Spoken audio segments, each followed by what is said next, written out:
Imagine being stuck in a room with a porcupine, a skunk, and a loud parrot. Now replace those animals with difficult people. Feels the same, right? In the grand circus of life, each of us unfortunately plays the ringmaster at times, trying to manage a menagerie of personalities that's as diverse as it is unpredictable. Dealing with difficult people can often feel like trying to tame a wild beast. One moment you're dodging the prickly quills of a porcupine, perhaps that's your argumentative coworker. The next you're avoiding the stench of a skunk, maybe that's a negative relative who's always raining on your parade. And then, there's the loud parrot, the person who just won't stop talking. Certainly we all know one of those, but fear not, for every beast there's a strategy. Just like the seasoned zookeeper, intelligent people have their ways of handling these prickly situations. Now let's dive into the strategies intelligent people use to handle such prickly situations. Ever seen a chess player in action? They spend more time listening, or in their case observing, than they do talking. Smart, isn't it? Now consider intelligent people dealing with difficult individuals.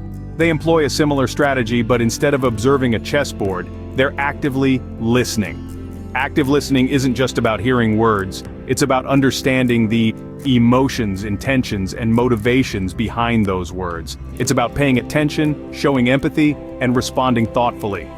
It's a powerful tool in the arsenal of the intelligent. Think about a professional mediator. They're often in the middle of high-stakes disputes, dealing with difficult people on both sides. But instead of jumping in with solutions, they listen. They absorb the words, the emotions, and the tensions. They discern the real issues hidden beneath the surface.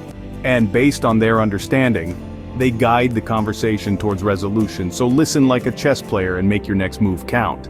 Remember the tortoise and the hare? Spoiler alert, the tortoise wins. Why? Patience, my friends, patience. Now, let's bring this into the context of dealing with difficult people. Imagine you're a customer service representative. You've got an irate customer on the line shouting about a problem. Your pulse spikes, your palms get sweaty. But here's where patience comes into play. Instead of matching their fury with your own, you take a deep breath. You let them vent. You ask calm, clarifying questions. You wait.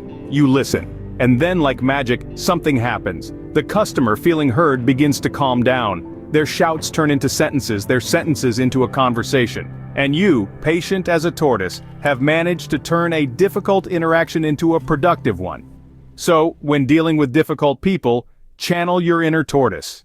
You know those sappy movies where the mean character suddenly becomes nice because someone finally understood them? Yeah, that's called empathy. Now, let's delve into the strategy of empathy. Imagine a classroom scenario.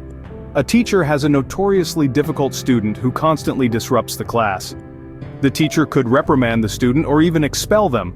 But instead, the teacher chooses to empathize, to understand the reasons behind this behavior.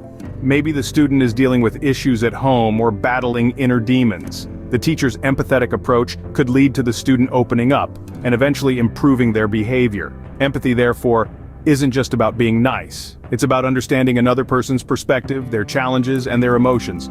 It's about stepping into their shoes and seeing the world through their eyes.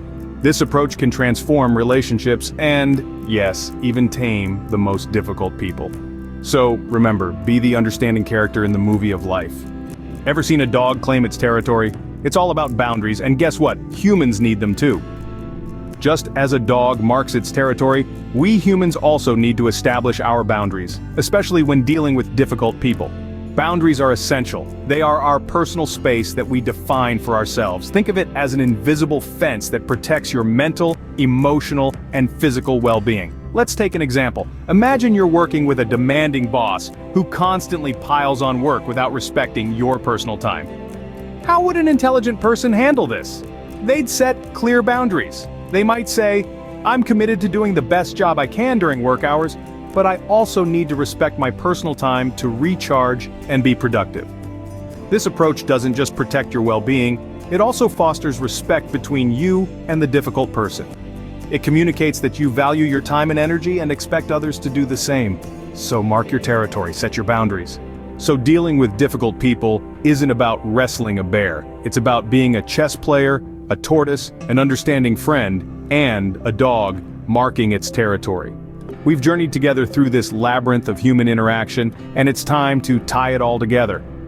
We've uncovered the 4 essential tools that intelligent people use to navigate the maze of difficult personalities: listening, patience, empathy, and boundaries.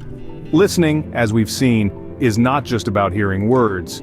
It's about understanding the emotion behind them and comprehending the unsaid. It's about being a chess player, observing the board, and planning your moves based on the pieces your opponent is moving. Then, there's the power of patience. Remember, patience is not about waiting passively. It's about the strength of a tortoise, slow and steady, persistently moving forward, undeterred by the hairs that may try to provoke or distract. We also delved into the strategy of empathy.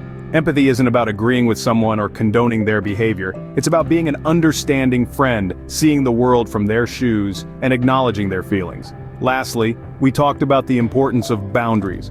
Boundaries are not walls to keep people out, but fences to protect your peace. They're about being that dog, marking its territory, setting clear lines on what is acceptable and what is not. These tools, my friends, are not just strategies, they're an art, the art of dealing with difficult people. They're not about changing others, but about changing how we react to them. It's about understanding that everyone we meet is fighting a battle we know nothing about and choosing to respond with kindness, patience, understanding, and respect. Remember these strategies the next time you find yourself in a zoo of difficult people. And remember, you're the zookeeper.